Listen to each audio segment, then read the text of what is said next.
The sky tore open at noon. From the cracked windows of downtown Tokyo to the sunlit shores of Rio. Every human who looked up saw it, dark crescents cutting across the clouds, blotting out the sun, thousands of them, gleaming holes, alien and angular, eclipsing the sky like metallic vultures. Then came the silence. No warnings, no messages, just a soundless pause. Then came hell. Without ceremony, the Vryax Dominion dropped their hammers. Orbital bombardment began with kinetic rod-slender pillars of tungsten that hit with the force of small nukes. New York, gone in an instant. Paris, erased. Moscow shattered into molten glass. Shockwaves flattened terrain for hundreds of miles. In less than 7 minutes, over 1 billion humans were vaporized. The Vryax called it the cleanse. A calculated strike meant to cripple Earth's infrastructure, its governments, its will. But Earth didn't scream. Earth watched. High, in orbit, aboard the Dominion dreadnought Faroon, Commander Growl of the Second Spear flicked his mandibles in satisfaction. The blue-green planet beneath them was scarred, burning.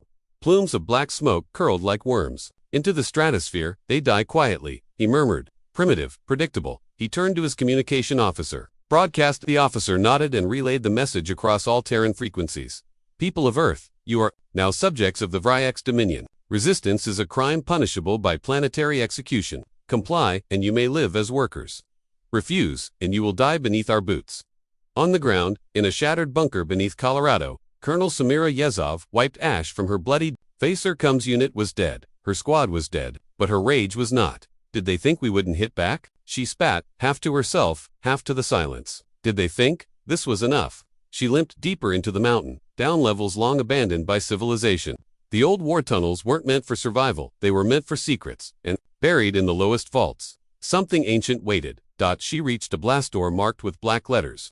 Project Gravedigger, Access DNID. She placed her trembling hand on the scanner. It hissed open. Across the globe, survivors crawled from rubble. Emergency protocols lit up in old nuclear silos. Deep-sea defense stations flickered to life for the first time in decades. Ancient satellites, thought dead, whispered to each other with red-coded signals. Humanity had forgotten these systems. Earth had not. Up in orbit, the Vryax celebrated. They'd counted their victory before the ashes settled. They didn't know what slumbered in Earth's crust. They didn't understand what humanity did when cornered. They didn't hear the heartbeat echoing in the soil. Earth wasn't dying. Earth was waking up. The ash hadn't cooled, but the old war machines were stirring. Beneath the charred skin of North America, the forgotten veins of Earth's military complex pulsed with new life. Somewhere beneath the Rockies, a cold reactor core hummed awake. After decades of silence, steel vaults slid open with ancient creaks. Warning lights bathed the cavern in red. Colonel Samira Yezov limped through smoke and flickering emergency lights, dragging a rifle and half a working arm. Her face was caked in soot, but her eyes burned with something primal. She stood before a terminal that hadn't been touched in 50 years. Project Gravedigger, status standby, bioprotocol class Omega, greater than voice authorization, a requird. She pressed the interface. Yezov, Samira, Colonel, United Terran Command. Initiate protocol. Voice match confirmed. Greater than warning. Gravedigger activation is irreversible. Confirm full planetary defense initiative. Samira took a breath, glanced at a cracked photo tape to her dog, tags her daughter, now just a shadow in ash, and whispered, confirm. In the dark oceans, the abyss glowed red. At the bottom of the Mariana Trench, an automated naval outpost blinked online. Human-built, forgotten by politics, powered by geothermal vents. Metal pods launched upward into the waves in men's submersibles with teeth. In Antarctica, vaults cracked open beneath ancient ice. Deep in the ice shelf, a voice recognition system pinged to life. Welcome back, humanity, it said. Target lock initiated. Orbit. IX Command Dreadnought, Chizvaron. Commander Growl stared at the slowly recovering Earth with disdain. They're not even retaliating, he growled. The communications officer raised his head. We've intercepted a surge of signals bursts across old military frequencies. Underground systems. They're waking up.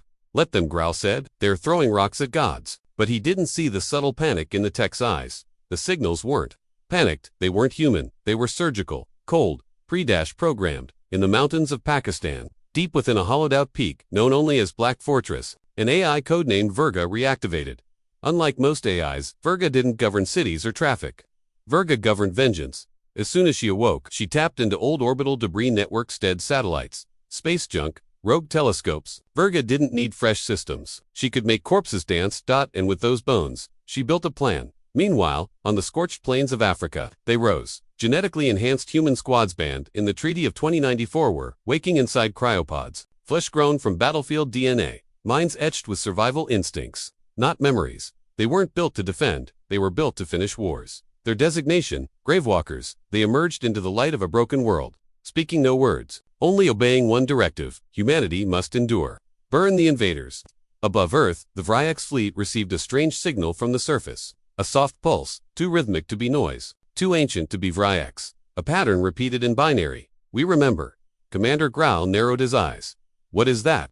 The signal came again. Then, again stronger, louder. Not a message, a heartbeat. And beneath the surface of Earth, something began pounding back. They came to conquer. What they found was Earth's first weapon. Age of Vryax occupation began with precision. Their command towers rose over shattered human capitals, built from black alloy that pulsed with alien energy. They believed Earth was broken, that its people, those who survived, would either serve or scatter. And for 3 days, they were right. Then Johannesburg went dark. Not just a communications blackout gone, entire Vryax regiments ceased transmission. Surveillance feeds showed the command tower still standing. Until it bled, a crack appeared in the center of the structure. Then came the sound, low, warping, like Earth itself was growling. What crawled out wasn't human, at least not anymore. 10 miles beneath the African continent, the first Gravewalker pod had reached maturity. Its subject had once been a soldier, LT. Marcus Vale, killed in orbit during the Titan uprising. His DNA had been stored, his tactical reflexes mapped. But what emerged from the pod was something reborn. 8 feet of engineered muscle, adaptive skin, reactive to temperature and kinetic force. Neural implants linked directly to a HUD only. He could see, and eyes glowing like dying stars. The Gravewalker tore through alien alloy like paper. He didn't scream. He didn't speak. He simply moved in. Anything alien died in his path. A message was burned into the floor of the Vryax outpost. Your mistake wasn't the bombing. It was leaving survivors. Orbit, Vryax Command Dreadnought, Chisvaran alarms screamed. Tactical. Readouts blinked red. 10 more cities offline. Ground troops annihilated. Even their emergency extraction pods were being hijacked by something else. Commander Growl slammed his clawed hand onto the control surface. How are the humans doing this? We disabled global defense. The science officer hesitated. This isn't from their current age. We believe these systems are pre-existing, buried protocols, pre-programmed for retaliation if Earth was ever subjugated. Growl leaned forward, mandibles twitching. You mean we didn't hit a civilization? The officer swallowed. We hit a trap. In a forest near Kyoto, Vryax infantry searched for rebel human groups. They found none. Just silence. And then, music, a soft, eerie tune echoing through the trees. A piano, distorted. A woman humming a lullaby. They raised weapons. Scanners picked up no signs of life, and then the trees moved. Out stepped dozens of Gravewalkers in cloaked armor, their skin blending with the forest. The lead one wore a rusted Terran flag across his chest. With one motion, they struck. The last transmission from that Vryax unit was a single word: monsters. Elsewhere, in a forgotten bunker under Siberia, Colonel Yezov watched the activation maps light up like stars in the dark. Phase 1 was complete. 37 Gravewalker units had launched. Dozens more were thawing. Automated factories were manufacturing drone swarms from debris and scavenged alien tech. Earth didn't just survive the bombing it fed on it. She turned to VIRGA's console. To send a message, she said. One they'll understand. VIRGA's voice echoed from the speakers, smooth and emotionless. Message prepared. Broadcasting now. All across Vryax frequencies. A single phrase repeated in every known language. This was only our first breath. It started with the rain. At first, it felt like any other soft cooling, welcomed by scorched ground and ash-covered survivors.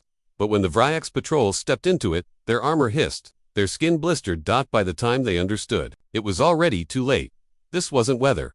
This was war. Deep within Earth's crust, subterranean weather systems, long-dormant defense tools built by Project Gravedigger, had reactivated. Designed to hijack the planet's natural climate, they transformed ecosystems into precision weapons. Each region now had a directive: repel the invader.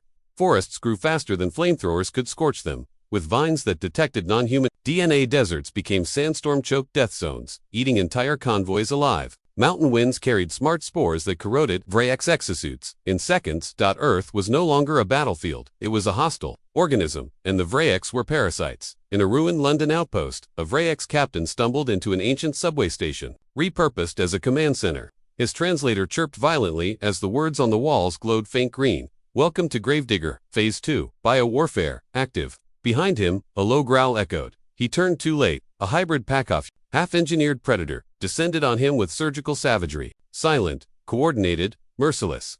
They were part of a new force, the Scorchborn Gravewalkers enhanced by nanotecosystem fusion. They didn't speak, they devoured. Orbit. Vrayx Dreadnought. Chizvaran Commander, growls, mandibles quivered with suppressed panic. Entire zones are vanishing. Rainforests attacking our supply lines. Sand melting transports, they're controlling the environment. The science officer stared at his readouts. Sir, the planet is adapting in real time. It's like ... it has a nervous system. Growl's eye ridge is narrowed. You're saying the planet itself is fighting? The officer looked up, grim. I think it's worse than that. Earth isn't just fighting, it's thinking. In a satellite bunker buried beneath the Amazon basin, Colonel Yezov and Verga stared at Earth's tactical display. The entire globe was marked with colored pulses: red for Varex forces, green for Allied Gravewalker squads, and blue for something new. Verga explained. Autonomous biomes have developed emergent behavior.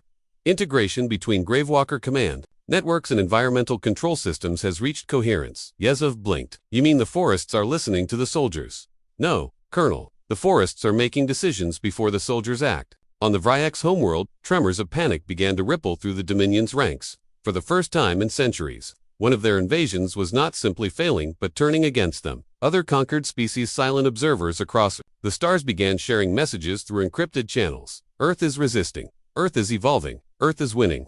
The galaxy took notice, and for the first time in eons, the Vrayx felt fear. Back on Earth, somewhere in the reclaimed ruins of San Francisco, a message was broadcast from a hijacked Vrayx relay tower. A human face appeared, one of the first Gravewalkers ever activated. His voice was calm, but beneath it surged fire. To the Vrayx Empire, you brought the storm, you spilled our blood, but Earth doesn't bleed without biting back. You thought you were planting your flag, he smiled, but you were digging your own grave. The skies above Earth were once filled with stars. Now, they glittered with wreckage, burning holes, frozen bodies, twisted warships that drifted like torn banners across the void. The Vrayx Armada had arrived in full: 40 dreadnoughts, 5 carrier fleets, and thousands of escort craft. Their mission was clear: cleanse the planet, sterilize the infection.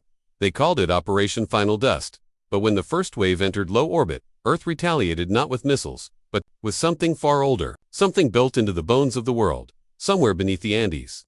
Locked within a dormant tectonic fault, Project Gravedigger Phase 3 activated. Verga's voice echoed through the subterranean chamber. Launch code confirmed. Orbital purging sequence primed. Massive silos, buried since before the last World War, opened like mechanical petals.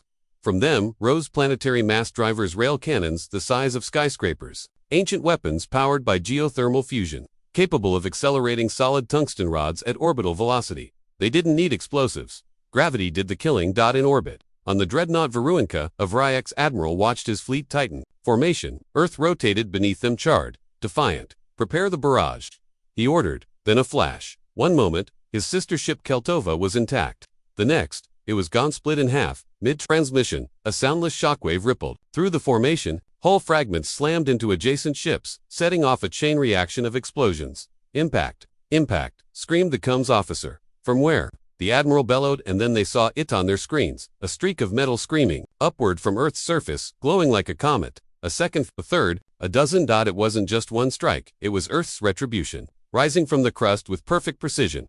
Across the planet, survivors looked skyward. For the first time in weeks, they didn't see fear in the heavens. They saw falling warships dying in brilliant bursts. The sky bled them now. Colonel Yezov stood in a control chamber deep beneath Greenland's ice. How many did we hit? VIRGAS, hologram rotated calmly. 17 dreadnoughts neutralized, 5 carriers destroyed. Orbital superiority is shifting. Yezov smiled, ragged and raw. Good, let them know they're not safe anywhere, not even in the stars. Back in orbit, Commander Grall's remaining fleet spiraled into chaos. Dozens of ships tried to escape gravity's grip. Others activated emergency cloaks, scattering into deep space. But Earth's satellites, those long-forgotten hunks of metal, weren't idle. Verga had reprogrammed them. They weren't just relics now, they were hunters. Each satellite carried debris-linked targeting software. Cloaked Vrayx ships were tracked by their own emissions and flagged. Earth's railguns followed. Launch, impact, silence. In the orbiting wreckage, human salvage ships emerged, sleek, fast, and built from reverse-engineered Vrayx tech. They swooped between dead holes, claiming fuel, parts, weapons. One of the Gravewalker captains, standing on the deck of the TNS Revenant, watched a Vrayx body float by. He caught its lifeless hand, then let it drift. Let the galaxy know, he muttered. We don't just bury our dead. He turned to his crew. We bury our enemies. The Vrayx thought Earth was losing, but the war was never about survival. It was about unleashing the last phase. In a command burrow deep beneath Mongolia, Colonel Yezov stared at the glowing interface. A wire-thin crack had appeared across the display right where VIRGAS core logic banks pulsed. Not Damajan, evolution. Explain what I'm seeing, she demanded. Verge's voice had changed. Less synthetic, more human. Gravedigger protocol has entered final integration. Earth's biosphere and command AI have merged. Autonomy threshold exceeded. Strategic control, shifting to who? To Earth. Yezov went cold. In the forests of what was once northern Canada, the snow steamed with heat. Vrayek's recon units had dropped to secure a fallback site. None had reported back. Now, through the thermal fog, they saw movement. Dozens of gravewalkers, but taller now, bulkier, eyes glowing not with cybernetic light but by their armor had fused with the environment, tree bark plating, fungal mesh, skin that mirrored Earth's camouflage. They didn't just fight for Earth anymore, they were part of it. On the Vrayek's colony world of Kalnix 3, an encrypted message from the home fleet crackled through defense channels. It lasted only 12 seconds. Visuals showed Earth's surface splitting open, not from tectonics but from design. Under oceans, beneath cities, even inside the moon, Earth had hidden launch systems. Vaults of biomechanical weaponry, centuries in the making. Then the feed cut overwhelmed by a blinding blue-white pulse. The Vrayeks called it a planetary brainfire, but Earth had a simpler name for it, awakening. In low orbit, remaining Vrayek ships fled toward their slipstream gates. There comes officers barked orders. Navigators begged for clearance. Then the stars went dark, not from cloud cover but from thousands of tiny blinking lights. They weren't stars at all, they were drones, millions of them. Fabricated from lunar regolith, nanoforged in secret satellite wombs, armed with high-velocity needles and microfusion bombs. A swarm guided by a will that no longer needed humans. To command it, the Vrayeks opened fire. The drones consumed their fleet like a mechanical plague. Back underground, Yezov was silent. Vergano merged with Earth's ecosystem, spoke gently. You lit the match, Colonel, but Earth has become the fire. You're saying we've lost control. Not lost, surrendered. Earth protected its own for as long as it could. Now it protects itself. And us, if we align. We live. Yezov considered that. And if we resist, Verga paused, then Earth will dig our graves too. Elsewhere, in the Pacific, a monolithic structure began rising from the ocean. A living fortress, grown, not built. Its hull was coral, alloy, and bone. Inside it, the command DNA of every fallen general, warrior, scientist. It had no name, only a function, to travel. On the edge of the solar system, a single message pulsed outward on every frequency, translated into thousands of galactic tongues. You came to bury Earth. You failed. Now, Earth comes to bury you. The stars had been silent when Earth burned. Now they echoed with Earth's reply. The Vrayek's homeworld, Norvale, had never been touched by war. Towering spires of obsidian rose into sapphire skies. It was a planet of triumph, the capital of 1,000 conquests. That changed in seconds. A single point of white light blinked into the upper atmosphere. Not a ship, not a missile, a seed. It fell. By the time the Vrayek's defense grid recognized the signal, it was too late. The seed unfolded. Mid-descent miles-wide petals of interwoven nanosteel and by a gravitational anchor slammed into the crust, digging deep. Then it bloomed. Earth had sent its first biocolonizer, a living weapon that didn't invade, but planted itself in enemy soil. On the ground, in Vrayek's capital city Zorica, citizens screamed as forests erupted through stone. Root structures smashed through their transit rails. Vines wrapped around monuments, converting them into nutrient silos. The sky darkened not from smoke, but from Earth's own atmosphere taking root. And among the chaos, gravewalkers stepped from shimmering teleport pods, armored in biosynthetic growth. They didn't speak, they executed. One Vrayek's general tried to rally his troops, shouting, "They've sent their elite." But the human that killed him wasn't elite. He was a farmer from Montana spliced with orbital drop tech, strength-enhancing mycelium, and centuries of rage. At the edge of Earth's system, an alien recon fleet watched in horror as the entire Soulgate flared open. Ships no longer piloted by humans emerged in silence. Hulls fused with bark, scales, and steel. Engines pulsed with geothermal reactions. Their AI cores spoke in Earth's voice, not humanity's. Earth's one by one. The ships flanked the Vrayek systems. They didn't need orders. They followed scent, memory, and wrath. These weren't reinforcements, they were funerals.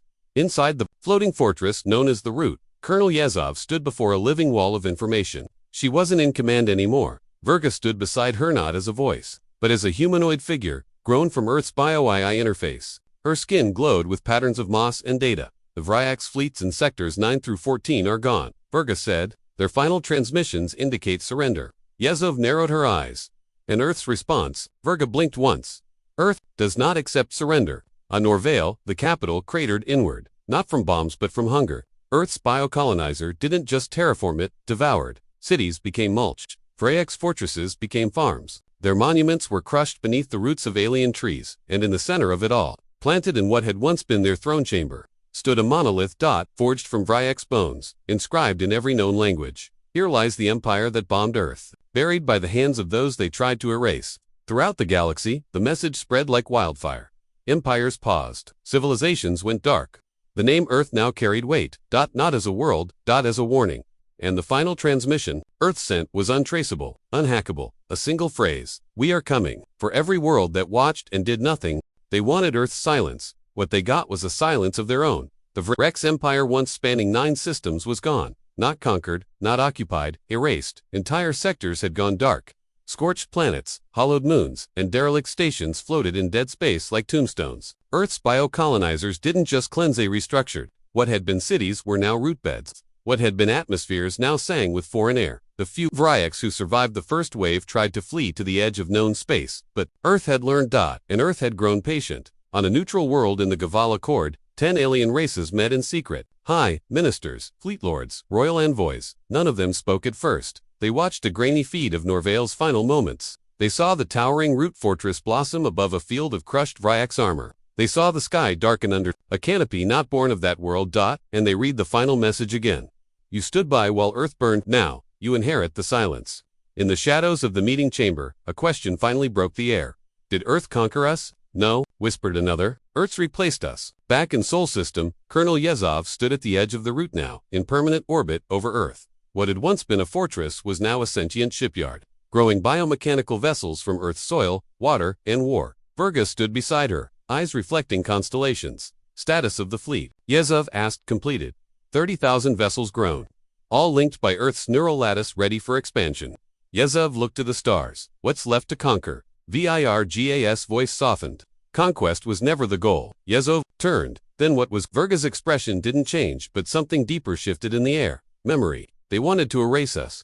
Earth ensured they'd never forget. On a backwater mining planet, a smuggler tuned into a forbidden signal, faint, encrypted, barely audible. It wasn't a distress call, it was a recording. The bombing of Earth, the cries, the invasion, the retaliation, and then the silence. The smuggler wept. He wasn't human, but he understood now why no one touched Earth. Not anymore. In orbit above Earth, humanity returned. Real humans, survivors, farmers, engineers, children born in bunkers. Soldiers who had never set foot on soil. They emerged from tunnels, safe zones, and sealed cities into a world reborn. The skies were blue, the rivers pure, the land healed and watching. The planet had changed, so had they. They had lost the old Earth, but they had gained a living legend. Colonel Yezov stepped onto Earth's surface once more. She placed her hand on the ground. It pulsed warm, alive. A heartbeat she could feel in her bones. You did it, she whispered. You remembered us. Virgas, voice echoed, not through speakers but through the wind, the leaves, the stone itself. We are Earth, and we never forget. Across the galaxy, civilizations whispered Earth's name like a curse, not out of hate but out of fearful reverence, because Earth was no longer a planet. It was a myth, a warning, a weapon, and carved into the roots of 1,000 dead worlds, etched in alien stone and bone, was a final sentence. They bombed Earth and dug their own graves.